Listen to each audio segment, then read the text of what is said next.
Commencement, the beginning of a new era in higher education by Kate Colbert and Joe Salustio with contributions by Elvin Freites is now available for pre-order on Amazon. Get your Kindle edition or your softbound book. It's going to be amazing.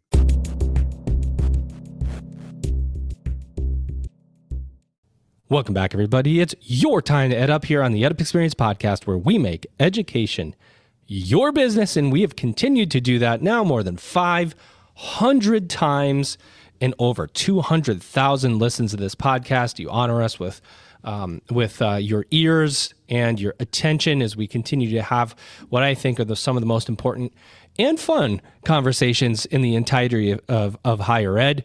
And we are ending this year of 2022 with an incredible range of conversation, and hopefully we'll be hitting the conference circuit and doing a couple things live in 2023. You never know. You might see us in Qatar, who knows, or you might see us in other countries or in other states, but we're going to try to get out there and bring the party to you, as they say. If we can catch you at a conference and record you, that's obviously ideal for us. I do want to say as well that we do appreciate all of our partners that we have here of this podcast and our sponsors. You do us a great service by allowing us and helping us to continue to do this podcast. And of course, to all my co-hosts that have come on, and there have been many of you, I appreciate you coming and being part of this process. And of course, if you're listening to this and you go, how the heck can I become a co-host? Just email me. Email me and you could come on and you can co-host with me on any episode you want. I want this to be, and so does Elvin, we want this to be a crowdsourced, fun deal, guys. I mean, can you co-host with me on somebody you've been wanting to talk to more about something that you're interested in? We can make it happen. Do you want to make a connection with somebody? We can make it happen. Come and co-host. Somebody that I can't seem to get rid of as my co-host today, because no matter how many times I tell him, we even gave him his own podcast, and he keeps coming back from where. Here he is, ladies and gentlemen, Dr. Bill Pepicello, the guru of online learning. Bill, how are you? Hey, I'm great, Joe. Yeah, that podcast is EdUp Insights, which it comes out weekly, and I'm glad to be here again today to save you. Yeah, thank you for plugging that podcast even without asking, Bill. You're getting better and better at doing that. In fact, I have to say it comes off naturally now. Well, yeah, I am, and I didn't plug my book, Leadership on the Field of Play, but I might do that later. Well, you could do that. Leadership on the Field of Play is literally on my desk. I don't lie. And I do refer back to it. One of the best pieces of advice I ever got from you, Bill, is do not embrace complexity. And we have a tendency in higher education to do that. And I actually have that literally written up on my whiteboard. I could take pictures and prove it for anybody that says, you're just kissing Bill's butt. I'm really not. I do have it written up there because it is the ultimate pitfall, quicksand, is to embrace complexity in higher ed, don't you think? Absolutely. And I'll tell you something. Today, we're going to find out about how you unravel that complexity and make things much more simple and transparent. Whoa, man. Bill, you're getting good at transitions down and everything. I love it. Ladies and gentlemen, your guest today, here he is. He's Scott Cheney, and he's CEO of Credential Engine. Scott, what is going on? Hey, good morning. Good to be with you both. Thanks for having me.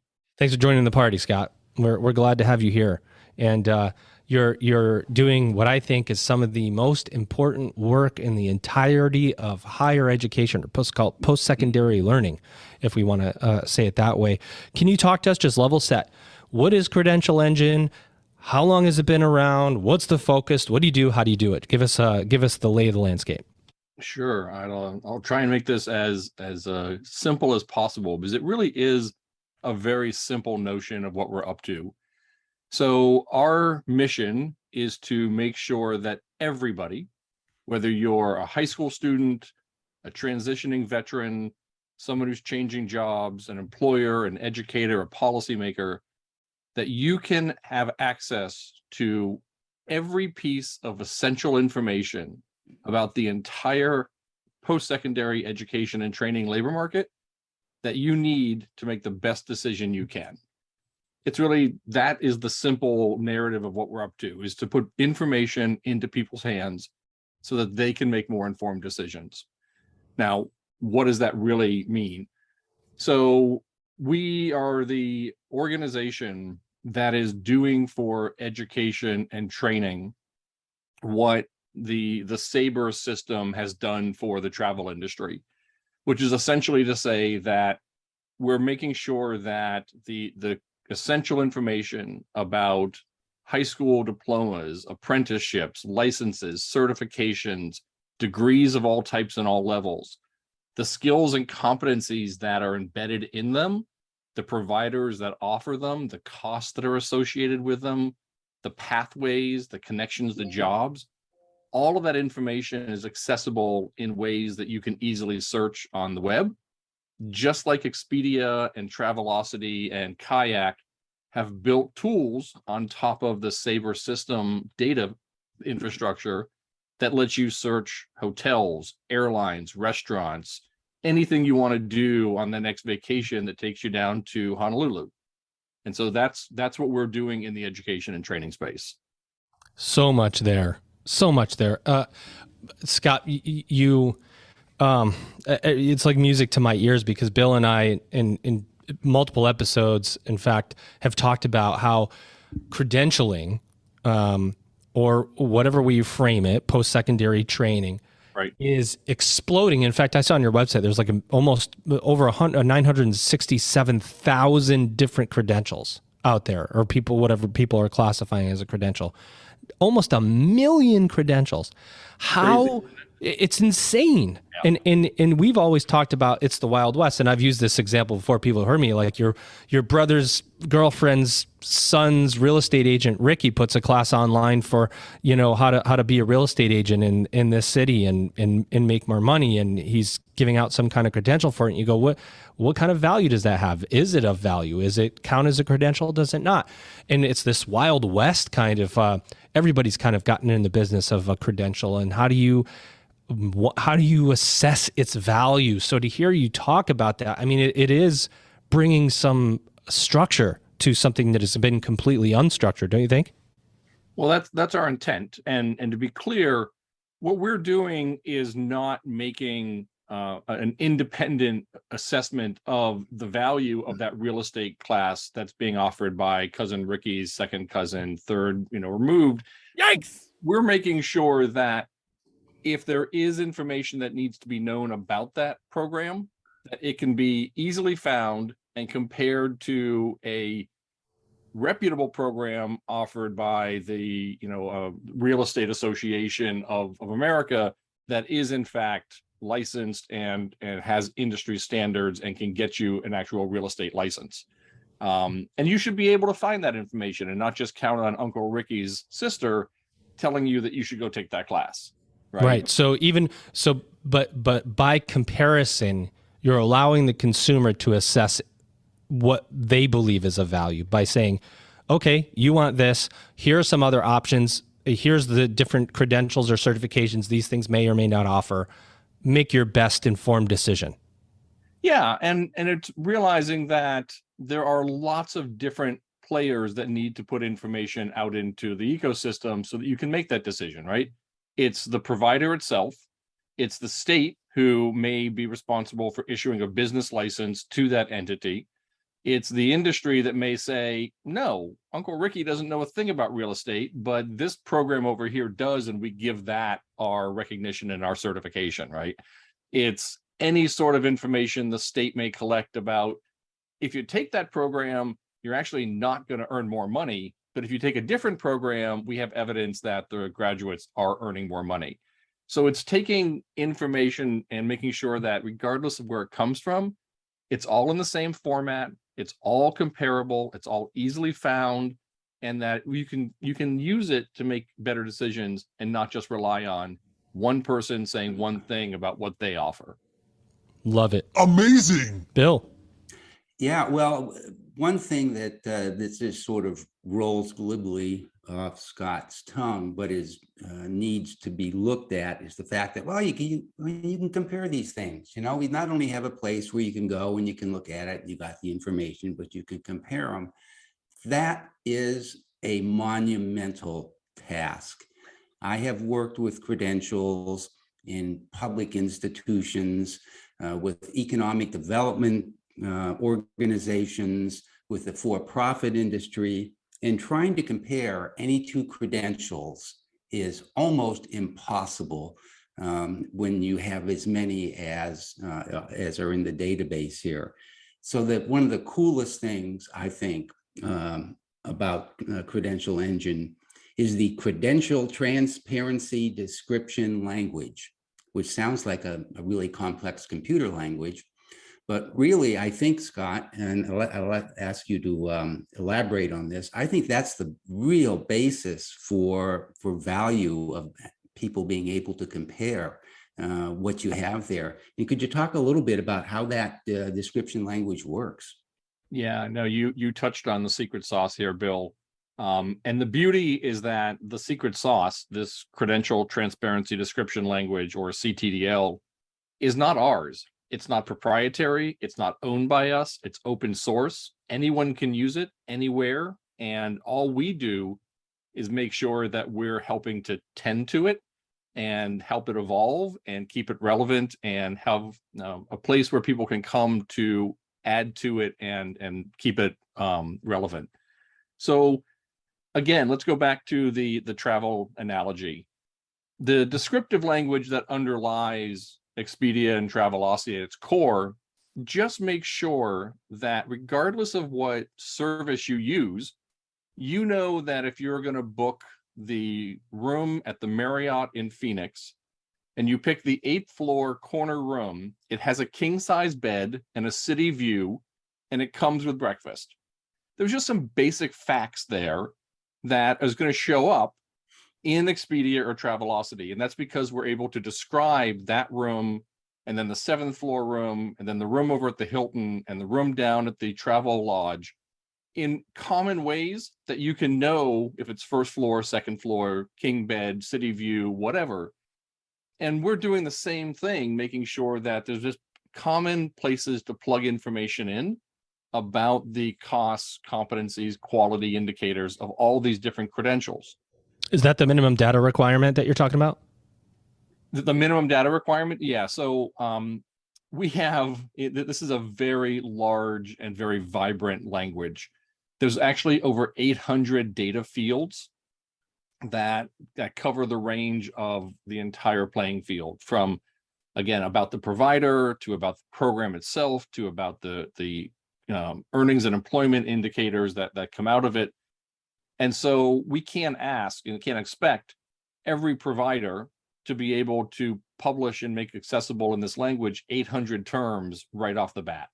So we've come up with a minimum data requirement that just says when you publish, there's a certain set of terms that everyone needs to include so that there is some comparability across the entire space.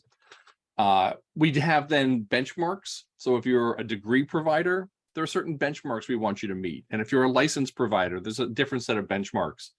And so we work with all of our partners to get them to publish as much information as they can that also helps them be of greatest value to the audience they care about.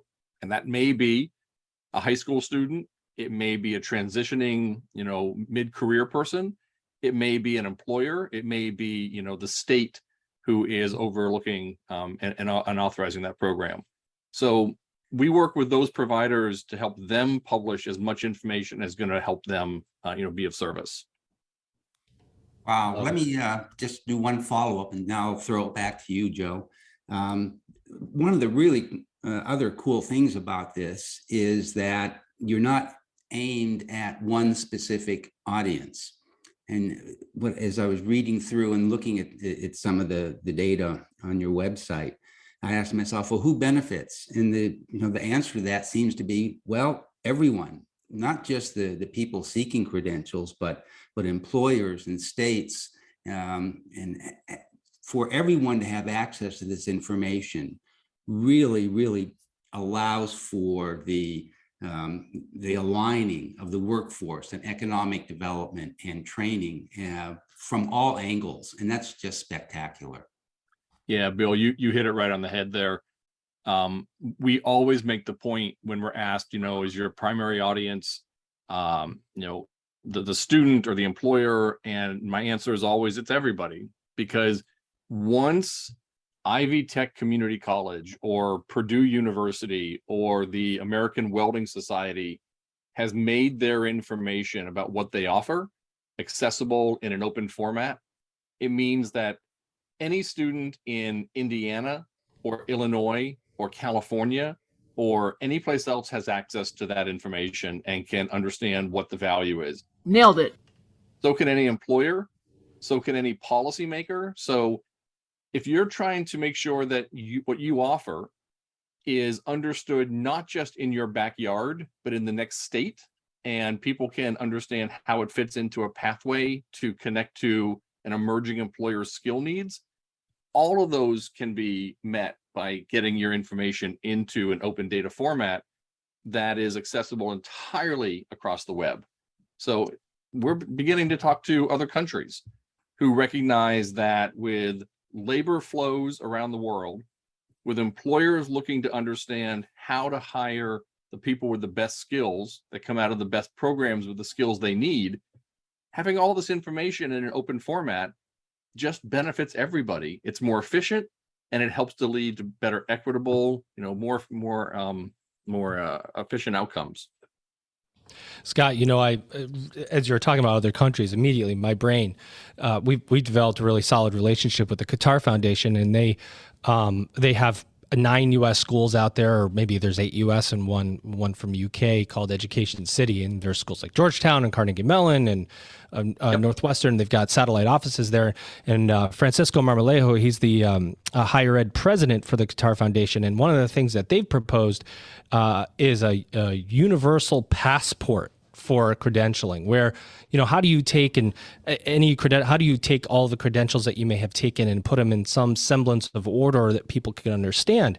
Well, you can't do that until you understand the value of what you've taken. And if you've got to assess that value, you can't do that until you compare it to something else, right? That's what makes higher education in its structure. And I've argued for this too, because people talk about the credential a landscape being so critical to the future of post-secondary learning, and that you can't argue that. It's true. It's a fact, right? More and more people are looking to take credentials for all sorts of reasons. But what higher ed has, which the credential segment did not have, was structure. Right. You understand this degree compared to that degree versus this school versus that school, this credit versus this class versus that class for credit, and credentials didn't have that. And so what you're doing is really creating the structure around understanding. And that's going to be critical as really the global workplace looks for different ways to upskill, right? Because it's about upskilling or reskilling. It's connected to the economy, to state initiatives to ensure, workforce readiness. I mean, there's so much that is in this and what you're advocating for you're a nonprofit, right? So, who are you working with and how, and all of this is to contribute to the economy and the greater world economy, right? Right. And let me just make sure that I emphasize, we use the term credential to include degrees, the traditional degrees offered by traditional higher ed, because they're just a type of a credential, as is a license, as is a certification, as is a badge. They're different types of credentials that are conferred upon people after they've earned it and have demonstrated some mastery. So, I think part of the reason that we're seeing a lot of traditional higher ed institutions and states wanting to work with us to have information about their 2- and 4-year institutions included in this language is that the very premise that people really understand what's in a degree and they understand the value of a degree is being challenged more and more. And probably rightly so. We've kind of rested on the laurels of, oh, yeah, it's a 4-year program and it's a degree. Look at that. It's going to get you ahead in life. And we have just more and more evidence that in general, that's true, but it's not universally true for everybody and every subclass. And, when you really break down the data by population, that's not always true.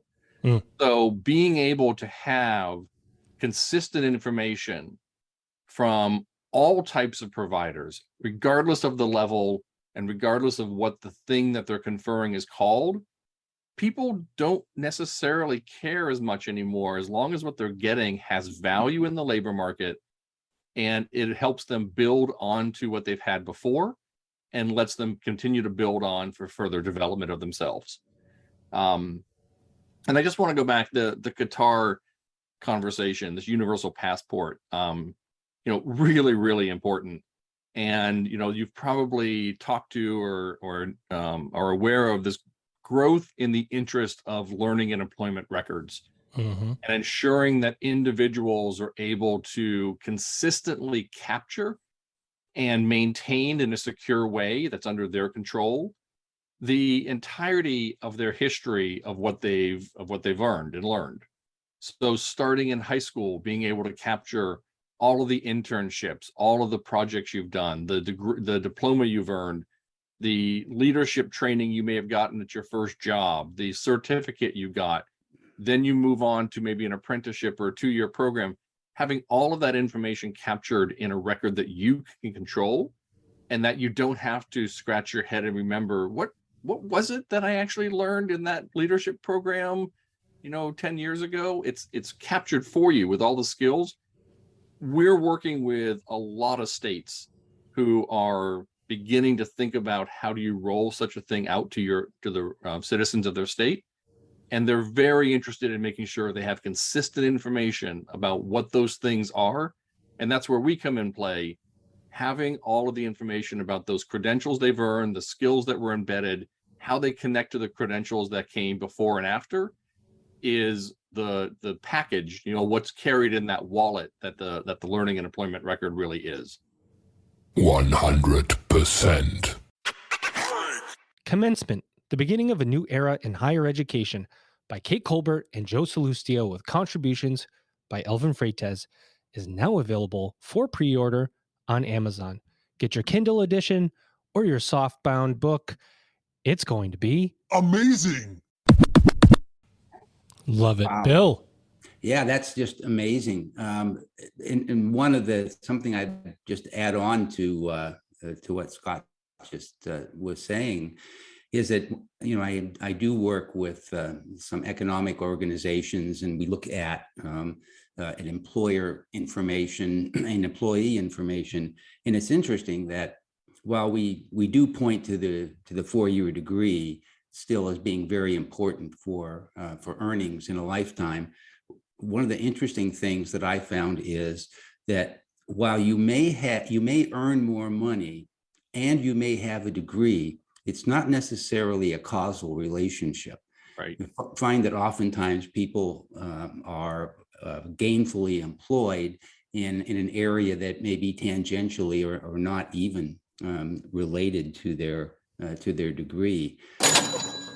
What I really want to follow up on is obviously you're tracking a lot of this information. Is there any area of credentials where you see the most activity today? Well, we have a new report coming out later this year that'll be an update to the count, that nearly million that Joe referenced earlier. Right. We'll be updating that number later this year. Initial indications are that there have been some declines in some of the traditional offerings from higher ed, and not surprisingly, there's been some growth in the area of digital badges. Now, that's not entirely a clean cut finding, because more and more higher ed institutions are beginning to issue digital badges as a form of the degree they confer. So a growth of a digital badge might be that private companies are getting into offering badges to their employees more and more and recognizing skill attainment in more micro levels. It might be that, the state of North Carolina hired Credly to issue digital badges for all of their degree earners across the state. So we're still unpacking a little bit, but I think the thing that we've noticed the most is the move to digital. And that just goes back to the work we're doing, the work of the learning and employment records. we need to get away from the paper-based history of recognizing people's achievements. Hey, kids, it's the internet. Right. Gotta warn me next time on that one, Joe. Sorry. Yeah. You know, so I said sometimes they come later early, but I mean, I get your point, right? It's the digital or digital badges, digital credentials continues to grow.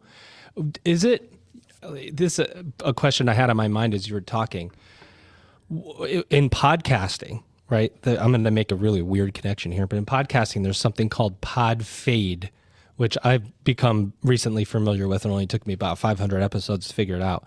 But this is where podcasters come on and they create a podcast, they do it for a little bit, and then, you know, they just stop.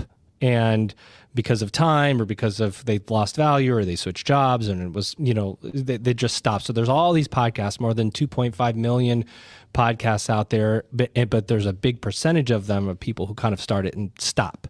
Right. In the credentialing world, do you see that to where a credential's offered? It's added to that list and then it falls off because of, you know, economic reasons for who's, you know, offering it or situation change. So there's additions and subtractions in a, you know, ever moving kind of target, or is the data solid and stagnant over a period of time? How often do you measure? How do you measure? And do you see that credential fade, for a lack of a better way to say it?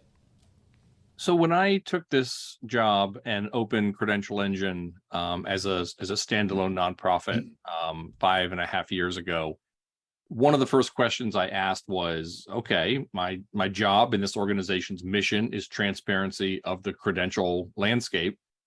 What's my target? How many credentials are out there? And nobody had the answer, right? We knew What? degrees, we knew a count of, you know, certain types of the credentials, but not collectively across all different types. So we've now done 4 reports, and we just don't have enough longitudinal data across the entire landscape to really have a ability to state what's fading, what's growing, where's the most dynamism, because we're still ourselves trying to get our arms around the entire space. What we do know is that there are certainly there's a life and death cycle within each of the categories. So, right, degrees will kind of come and go over time, longer time period than other types. Certifications tend to have some real durability because they are industry based, and you know, they may update themselves to stay relevant to industry. Certificates, very dynamic, right? I mean, those are the short term, quick hit. We just have to be really responsive to what this employer says they need now or what we think the student population needs. So there is a life and death cycle within each of these different types of credential categories. Probably less death than there needs to be. I mean, 1 million credentials, even in a dynamic economy like we have, is probably more than is economically or equitably appropriate to make sure that students aren't getting lost in this wild west and taking a program that was really of no value, but they didn't know it before they took it. So there does need to be a little bit more depth in there. But I've always said, we don't want to get to a point where there is a stagnant and a steady state of the number of credentials, because that probably means that we don't have the dynamism in the education system and the training system to keep up with the economy. And you always want an economy that is changing and growing and innovating and requiring new skill sets. And that's always going to outpace education and training. It probably should, because if they were walking in lockstep, you know, we know how long it takes to get training and education to be built and put in place. You're probably meaning that you have a slowing down economy. So you want some lag there, but we need to do a better job of kind of cleaning out the old stuff and taking it off the books so that we have more resources, more people focused on keeping up with where the economy really is. It's significant when you say it like that. You know, you've been there 5+ years and it's still getting to the point where you're getting our arms around all of it. It really illustrates the scope of how fast this particular part of the industry, the credentialing in general, the term, exercise, the offerings has grown. It's grown so quickly, and it takes a long time to get ahead of something like that. And it's dynamic, right? It continues to grow. It's not like it's plateauing. No, that's right. Our job will probably never be done if we do this right, because we work right now with about half of the states, and the states are in many cases updating what they publish to us as they're getting updates from their institutions. And we see, after even a state like Kansas, this Kansas Board of Regents has an API in place that publishes the updated information across all of their 2- and 4-year institutions. And we get new credentials being published on a fairly regular basis, which tells you that those institutions are constantly updating, upgrading, creating new, which is great.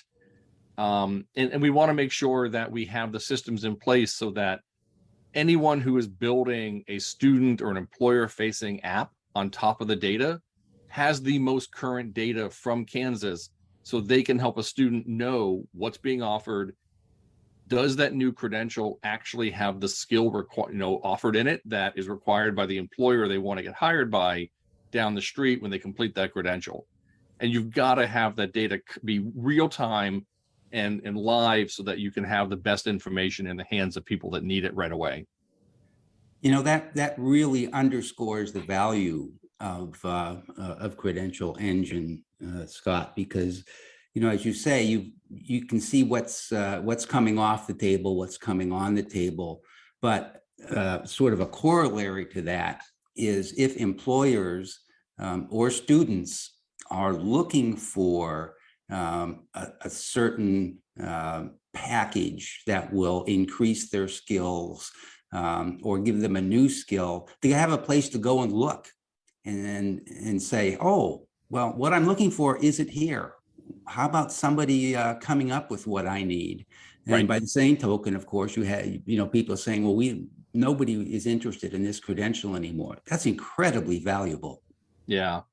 One of the things that we're really excited about is if you stop and think about the ability to describe competencies and skills in our language and to have those be associated with the credentials and the programs and the providers that are offering them, you can understand it's just the other side of the coin to use the same language to describe the competencies and skills needed by an employer. So once we can start getting employer information, employer required skills really being published into this language, you can then see how you can build real-time digital pathways between all of the credentials offered by, say, the Dallas Independent School District, Dallas College, and the University of North Texas there in the Dallas region, how all of those then you can connect the skills from all of their offerings and tie them directly to an employer's required skills. And that's great for the real time of a student needing to see if I do this and this and this and tie them together, they perfectly fit what that employer is looking for. But it's also great when COVID comes along and that employer maybe had to shut down that job that they were offering, and all of a sudden the student's pathway breaks, or the employer had to add new skill sets into that job listing because you now had to have COVID protocols and health and safety protocols that you need to be trained for, and the student needs to know that in real time so that they can add into their pathway an additional set of credentials to meet the new requirements of the employer. We had a lot of phone calls as COVID was hitting, asking if state X or state Y had gotten their credential information into our system yet, so people could look and understand how to adjust pathways and how to fill gaps in pathways. And we just weren't big enough and widespread enough at the time to be able to say yes to all the states that were calling us. But as COVID was going on, we were getting more and more phone calls saying we need to start this now because you don't know what's coming up down the road. That's really interesting, right? Like that the states are looking at it, the clear pathways, and how do you advise for somebody how to a broken pathway. It makes me wonder who wants to partner with Credential Engine when you have a lineup of 10 potential partners. Is it the states? Is it universities? Is it business and industry? Where's the demand for coming from? Is it coming from everywhere? Or is there a particular driver of people who are, where Credential Engine is of great value to them? Can you talk a little bit about that? And then Bill, you could take us home, buddy. Okay.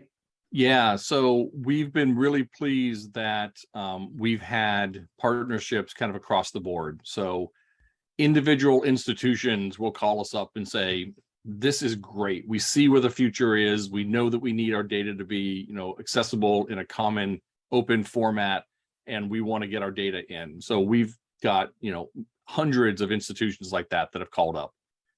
We definitely have strong interest at the state level, because states have responsibility not just for the delivery of credentials, they have responsibility for the assessment and evaluation to make sure that good credentials are being offered in their state. They have responsibility for the funding, both of their own money, but also federal money, and they have responsibility for overseeing all of that. So states really are playing a unique role in wanting to make sure they have a better handle across the entirety of the credential landscape in their state, so they can make better funding decisions, they can build better pathway tools, they can try and roll out learning and employment records, they can make determinations about what credentials are quality or not in order to include them on certain funding eligibility lists. We're getting more and more as we're getting older and we're getting more credentials and information published in. We're getting more and more interest from kind of the product and service vendor community, and vendor is not always the right word, but it kind of lets kind of who we're thinking about. But the organizations that are building the pathway tools, that are building those dashboard tools, and they want to be able to tap into the data. And I'll just say quickly here, just like we don't own the credential transparency description language, we don't own the data. We help to facilitate the transparency of the data, but the data fundamentally belongs to the state or the institution. We do not own it. So we just help these vendors get access to it, and they can use it in this open data format to build better tools that better serve students and workers and educators. So we've been really pleased that it's been institutions, it's been states, the federal government at various agency levels is really interested in this, as well as just the tech community, that vendor community that realizes they can build better product to serve people better by tapping into this data. Wow. Wonderful.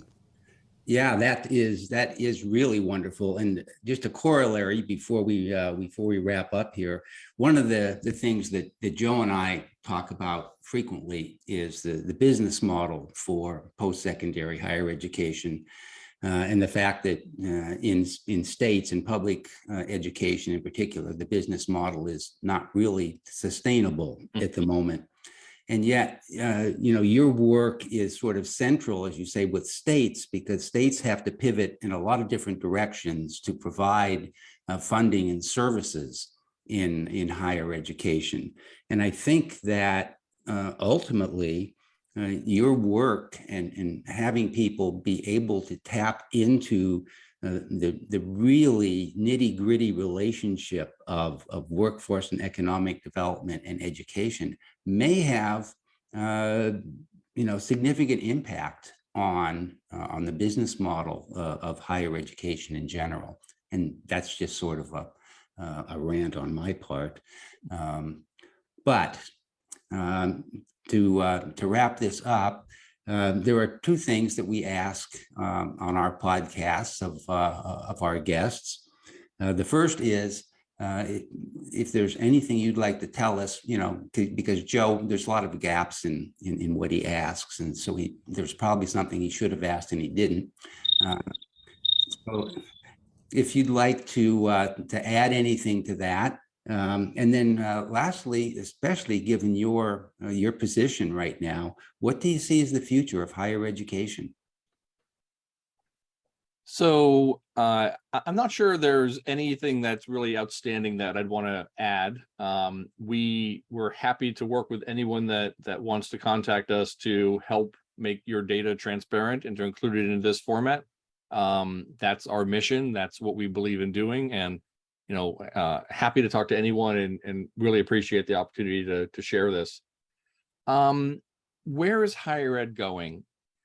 So from where I'm sitting, I think the higher ed institutions themselves, and in conversations I've had with them both directly, but also through projects we've done with some of the big accreditation organizations, they recognize that they have to, the vast majority of them recognize that they have to be more nimble. They have to think about how do they incorporate non-degree credentials into their offerings so that they can provide even greater value, and recognize that there will be instances where someone earns a certification or something else throughout their 2 or 4 year experience and realizes that that's what they needed at this point in their life to get a good job. They can come back and complete their degree at some point, but it doesn't have to be the straight 4 or 5 years.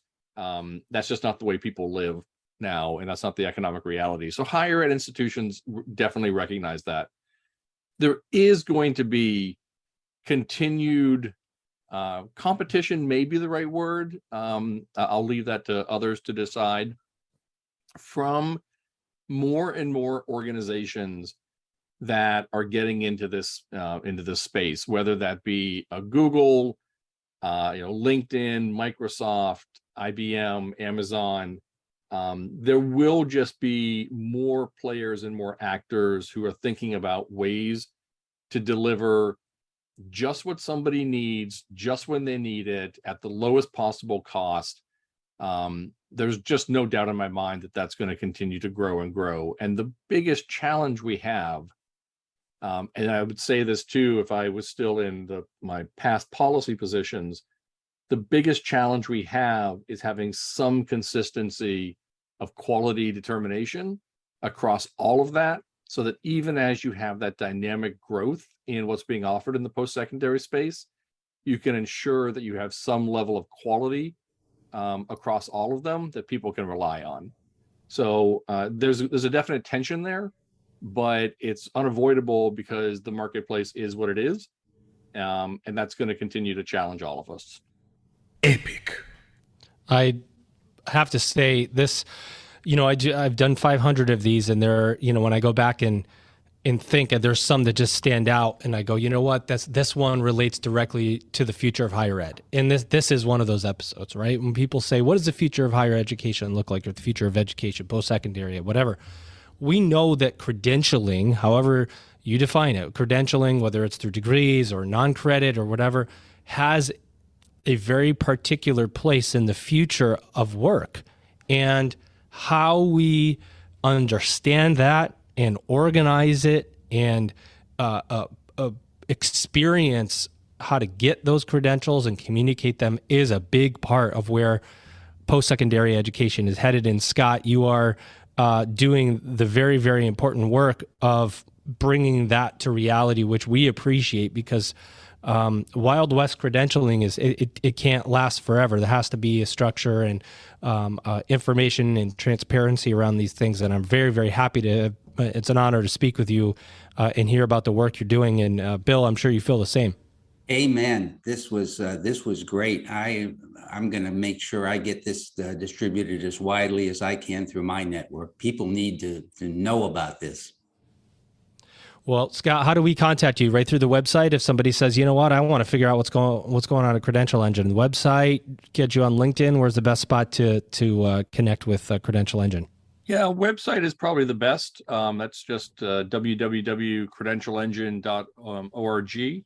And you can find all of our emails there. There's just a basic information at credentialengine.org email. Get in touch with us, and we're happy to follow up and help you do whatever you need done. Well, this has been a real pleasure, ladies and gentlemen. Of course, my esteemed an incredible guest co-host. Here he is, ladies and gentlemen. He's Dr. Bill Pepicello, the guru of online learning. Bill, this was a good one, my friend. This was a great one. Thank you. I'm really happy to have been a part of this conversation. And our guest, your guest, ladies and gentlemen, he's Scott Cheney. He's CEO of Credential Engine. Scott, an honor. Did you have a good EdUp experience today? This was a great conversation. I can't thank you enough for the invitation and the opportunity to share our work. Really, really a pleasure to be with you both. There you have it, ladies and gentlemen. You've just EdUp'd. Commencement, the beginning of a new era in higher education, by Kate Colbert and Joe Salustio, with contributions by Elvin Freites, is now available for pre-order on Amazon. Get your Kindle edition or your softbound book. It's going to be Amazing.